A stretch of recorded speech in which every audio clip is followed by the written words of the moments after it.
Hello students, मैं Ajay Jain matrix के YouTube channel पर आप सभी का स्वागत करता हूं। आज हम स्टार्ट करेंगे trigonometry.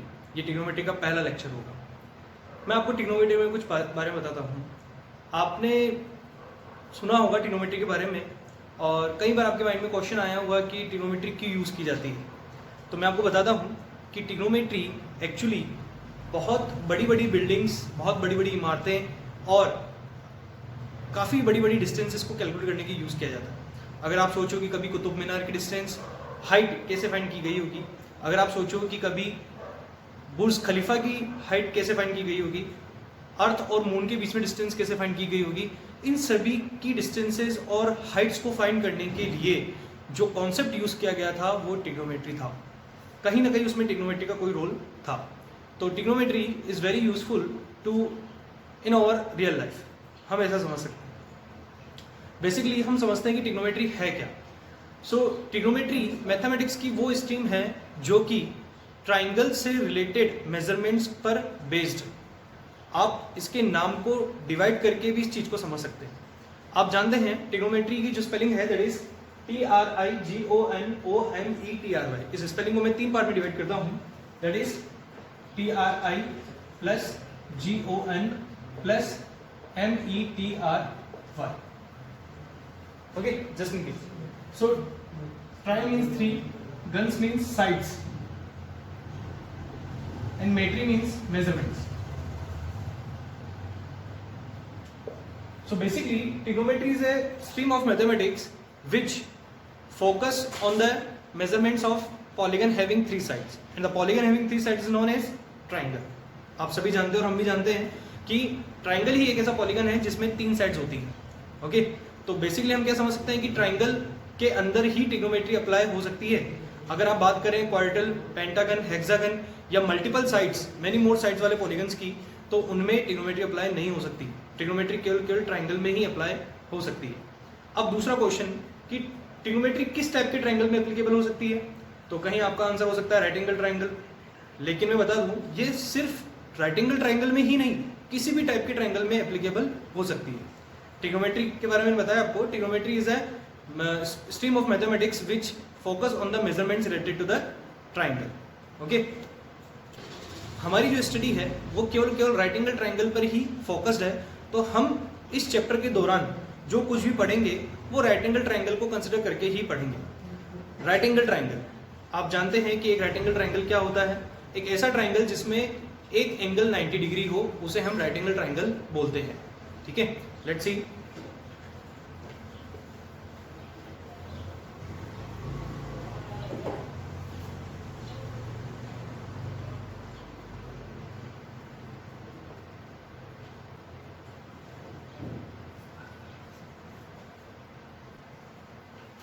Late understand the right angle triangle. Right angle triangle एक ऐसा ट्राइंगल होता है जिसमें एक एंगल 90 डिग्री होता है और इसकी तीनों साइड्स को हम हाइपोटेनियस, बेस और परपेंडिकुलर से डिनोट करते हैं। हाइपोटेनियस वो साइड होती है जो राइट एंगल के जस्ट अपोजिट होती है। तो यहाँ पर आप देख सकते हैं कि 90 डिग्री के अपोजिट साइड ये है, तो इसी को हम हाइपोटेनियस कह सकेंगे। अब बाकी बची 2 साइड्स, इनमें से एक होगी परपेंडिकुलर और एक होगी बेस। लेकिन इसका डिसीजन कैसे किया जाए कि कौन सी बेस होगी और कौन सी परपेंडिकुलर, तो ध्यान रहे हम जब कभी ट्रिग्नोमेट्री अप्लाई करेंगे तो किसी एक्यूट एंगल पर करेंगे और उस एक्यूट एंगल के रेफरेंस पर ही परपेंडिकुलर और बेस का डिसीजन लिया जाता है। जैसे कि यहाँ समझे आप कि अगर ये 90 डिग्री है तो ये दोनों एंगल्स कौन से हुए, एक्यूट एंगल्स। इन दोनों एक्यूट एंगल्स के लिए हम ट्रिग्नोमेट्रिक रेशियोज की वैल्यू कैलकुलेट कर सकते हैं। तो हमें किसी एक को अपना एंगल कंसिडर करना होगा और उसके लिए उसके बाद हम परपेंडिकुलर बेस डिसाइड करेंगे। तो सपोज करो कि मैंने यहाँ पर थीटा मान लिया, थीटा इस एंगल का डिनोशन है।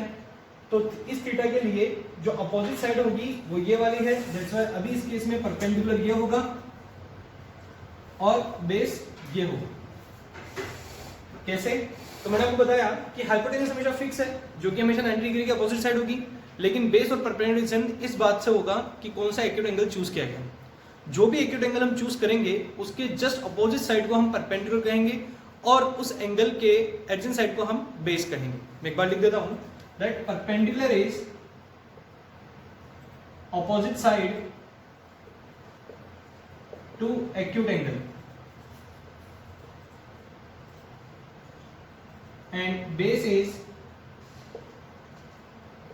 adjacent side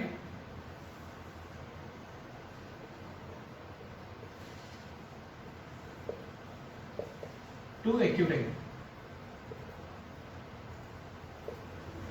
okay, so we can consider that यहाँ पर थीटा है तो ये हाइपोटेन्यूज होगा, इस थीटा के अपोजिट साइड परपेंडिकुलर और थीटा के एडजेसेंट साइड बेस। इस तरह से हम किसी राइट एंगल ट्रायंगल में हाइपोटेन्यूज, बेस और परपेंडिकुलर का डिसीजन लेते हैं। राइट एंगल ट्रायंगल आप सभी जानते हैं कि एक स्पेशल काइंड प्रॉपर्टी होती है जो कि केवल राइट एंगल ट्रायंगल में ही एप्लीकेबल है, जिसे हम पाइथागोरस थ्योरम के नाम से जानते हैं, जिसका शॉर्ट फॉर्म होता है पीजीटी।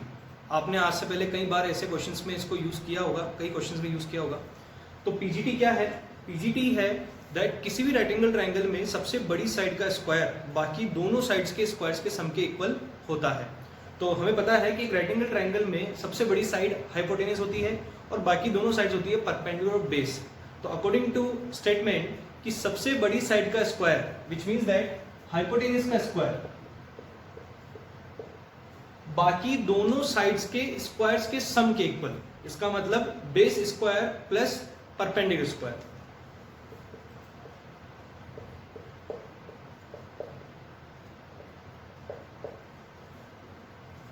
तो सबसे बड़ी साइड का स्क्वायर बाकी दोनों साइड्स के स्क्वायर्स के सम के इक्वल होता है और इसे ही हम पीजीटी के नाम से जानते हैं।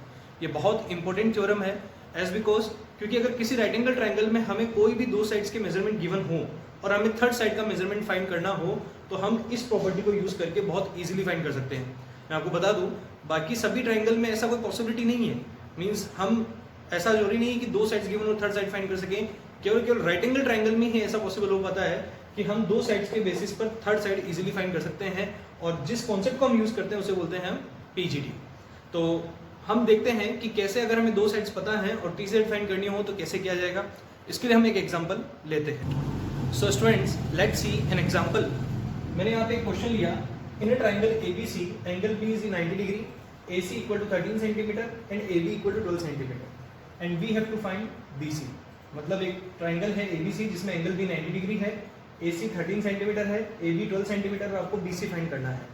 तो क्योंकि हमें राइट एंगल ट्रायंगल गिवन है और दो साइड्स के मेजरमेंट गिवन है तो हम थर्ड साइड का मेजरमेंट इजीली फाइंड कर सकते हैं। कैसे करते हैं वो देखते हैं। सबसे पहले हम एक डायग्राम बना लेते हैं जो कि मेजरमेंट्स को रिप्रेजेंट करे। So let it is A, क्योंकि एंगल B 90 डिग्री है तो B यहाँ लिखूंगा, C यहाँ लिख दें। AC की वैल्यू हमें 13 सेंटीमीटर गिवन है और AB की वैल्यू हमें गिवन है दैट इज 12 सेंटीमीटर। नाउ मुझे BC फाइंड करना है। तो इस राइट एंगल ट्रायंगल में हाइपोटेन्यूज कितनी है? हाइपोटेन्यूज है 13 सेंटीमीटर, बेस हमें फाइंड करना है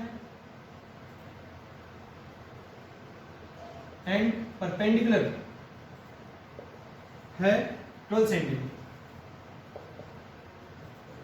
तो हम पीजीटी अप्लाई करेंगे।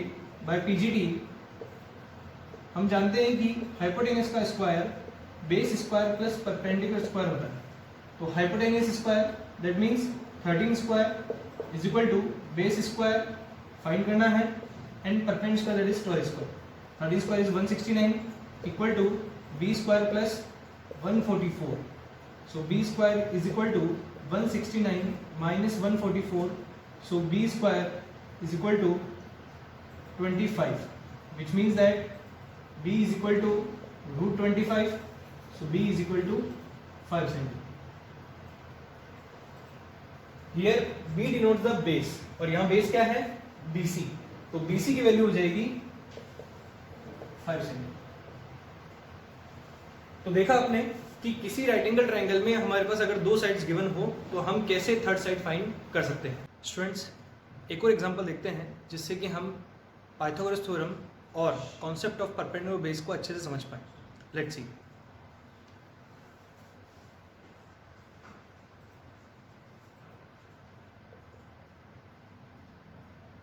Let there is a triangle ABC in which angle B is 90 degree, AC is 25 centimeter, BC is 24 centimeter.